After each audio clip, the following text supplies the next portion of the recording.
último exercício da segunda fase da Unesp 2021 de Física. Era um exercício que muitas pessoas não veem no ensino médio, às vezes, porque física moderna é um assunto que às vezes é meio deixado de lado. Mas, quando acontece isso, vocês podem perceber que o enunciado dá praticamente todas as informações que a gente precisa para resolver. Então, não se desesperem, interpretem o enunciado que vai ficar tudo bem, tá bom? Então, vamos ler. O efeito fotoelétrico é um processo em que ocorre a emissão de elétrons por uma placa metálica chamados fotoelétrons, quando a radiação eletromagnética incide sobre ela com uma quantidade de energia suficiente para removê-los da superfície da placa. Percebe que ele está explicando tudo.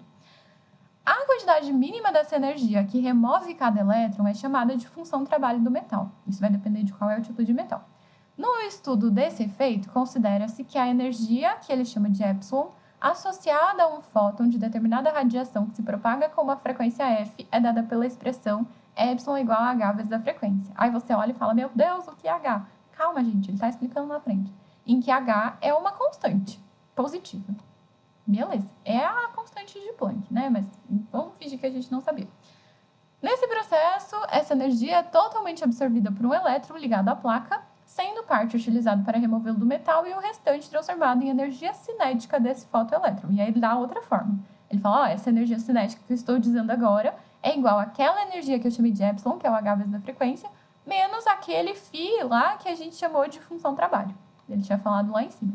Aí ele dá um desenhinho, ele dá o valor de função trabalho de dois metais, sódio e alumínio, e ele fala que está em Joule, daí estão os valores aqui, e ele fala para a gente considerar que uma radiação ultravioleta de comprimento de onda lambda é 4 vezes 10 a menos 7 metros, propagando-se no vácuo, incida sobre duas placas, uma feita de sódio e outra feita de alumínio, por isso que ele deu os dois. Sendo a velocidade da luz no vácuo 3 vezes 10 elevado a 8 metros por segundo, e adotando-se H, que é aquela constante que ele falou que era positiva, de 6,4 vezes 10 elevado a menos 34 Joule vezes segundo, nessa situação, somente a placa D, e ele quer saber qual placa vai emitir fotoelétrons, e aí a gente faz um parênteses para voltar no que a gente tinha falado lá no começo do enunciado, né? Ele falou, só vai emitir fotoelétrons os que tiverem energia suficiente para ganhar dessa função trabalho, que ele deu na tabelinha. Então, o que a gente vai ter que pensar? Qual é a energia desses fótons, que ele deu a fórmula H vezes a frequência. Daí a gente vai comparar com a função trabalho, ver qual que vai ser maior, de quem que vai ser maior. E aí a gente vê a segunda parte das alternativas, que é descobrir a energia cinética desses elétrons que vão ser arrancados, desses fotoelétrons que vão ser arrancados, que é a outra fórmula que ele deu. Então, no fundo, a gente não precisava saber nada de física moderna, porque tá tudo falado aí.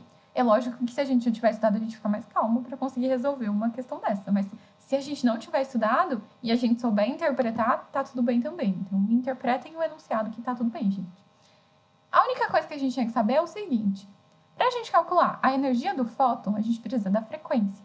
Ele não deu a frequência para a gente, ele deu o lambda, que é o comprimento de onda, e ele deu a velocidade.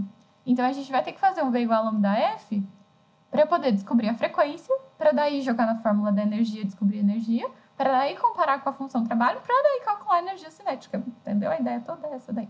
Então, vamos começar com V igual a lambda F, lembrando que V e C é a velocidade, né? C é a velocidade da luz no vácuo, que é a velocidade que a gente vai usar lá no nosso V igual a lambda F. Então, a nossa velocidade 3 vezes 10 elevado a 8. O comprimento de onda, ele deu 4 vezes 10 a menos 7, já está em metros, então tá tudo bem. A gente vai descobrir a frequência isolando ela aqui na fórmula, né? Vou jogar o 4 vezes 10 a menos 7 para o outro lado, dividindo, porque ele estava multiplicando o F. Aí 3 dividido por 4 é 0,75. E 10 elevado a 8 dividido por 10 elevado a menos 7, a gente tem que pensar que é uma divisão de potência de mesma base, subtrai os expoentes, copia a base. Então, vai ser 10 elevado a 8 menos 7. Menos com menos dá mais, então 8 mais 7 vai ficar 10 elevado a 15. 0,75 vezes 10 elevado a 15. Isso está em Hertz, né? Frequência em Hertz, tá no sistema internacional, beleza. Não preciso me preocupar com notação científica agora, porque eu vou jogar isso lá na outra fórmula. Então, vou pegar o epsilon, ele é o H, que é a constante de Planck, 6,4 vezes 10 elevado a menos 34. Um número muito bonito para quem não gosta de notação científica, né, gente? Você aí, que fica abrindo os números porque não gosta de notação científica, eu quero ver você abrir esse 10 elevado a menos 34. Você não vai terminar essa questão nunca, é melhor se acostumar com a ideia de usar notação científica. Tem um vídeo aqui sobre notação científica, se você quiser ajuda, tá bom? Vou deixar ele no final indicado aí para você assistir. E aí a gente vai substituir 6,4 vezes 10 elevado a menos 34 vezes a frequência que a gente acabou de achar. A gente tem que fazer 6,4 vezes 0,75 e nas potências de 10 a gente vai somar os expoentes e copiar o 10. Então, menos 34 mais 15.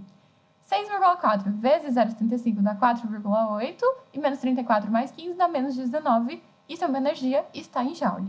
Aí a gente vai olhar para as funções de trabalho. Ó, a energia do nosso fóton é 4,8 vezes 10 elevado a menos 19 joule. Isso é maior do que a função trabalho do sódio, que é 3,7 vezes 10 elevado a menos 19, porém é menor que a função trabalho do alumínio, que é 6,5. 6,5 é maior que 4,8, 4,8 é maior que 3,7. Eu posso fazer essa comparação porque todo mundo tem a mesma potência de 10. Todo mundo é 10 elevado a menos 19. Ou seja, os nossos fótonzinhos não conseguem arrancar elétrons do alumínio porque a função trabalho dele é maior. E foi isso que ele falou lá no começo do enunciado, só vai arrancar se for menor. Mas ele ganha do sódio. Então, do sódio ele vai arrancar. Então, quer dizer, a resposta é sódio. Aí a gente já fica em dúvida entre C e D. E aí só falta a gente calcular a energia cinética com a outra fórmula que ele deu, que é o epsilon menos a função trabalho. O epsilon a gente calculou, a função trabalho está na tabela, e aí eu vou sair da frente e vou usar essa fórmula aqui, ó. Bonitinho. Então, a energia cinética vai ser o epsilon, 4,8 vezes 10 elevado a menos 19, menos a função trabalho, que é o φ, 3,7 vezes 10 elevado a menos 19. Vou usar do sódio, porque é dele que vai ser arrancado o elétronzinho. E aí eu tenho que fazer uma subtração de potências bonitas aí. O que a gente tem que lembrar? Quando a gente está fazendo uma subtração, eu só posso fazer se a potência de 10 for exatamente a mesma. E as duas são 10 elevado a menos 19. E a gente vai imaginar essa potência de 10 como se fosse uma letra. Tipo, imagina ela como sendo x. 4,8x menos 3,7x. A gente só vai fazer 4,8 menos 3,7. E aí o x a gente copia. 4,8 menos 3,7 dá 1,1. E o nosso x seria 10 elevado a menos 19. E aí isso está em joule. E aí a gente sabe que a nossa resposta é a letra D, que é a energia que está batendo, né? E é isso, gente. Espero que vocês tenham gostado. Até a próxima.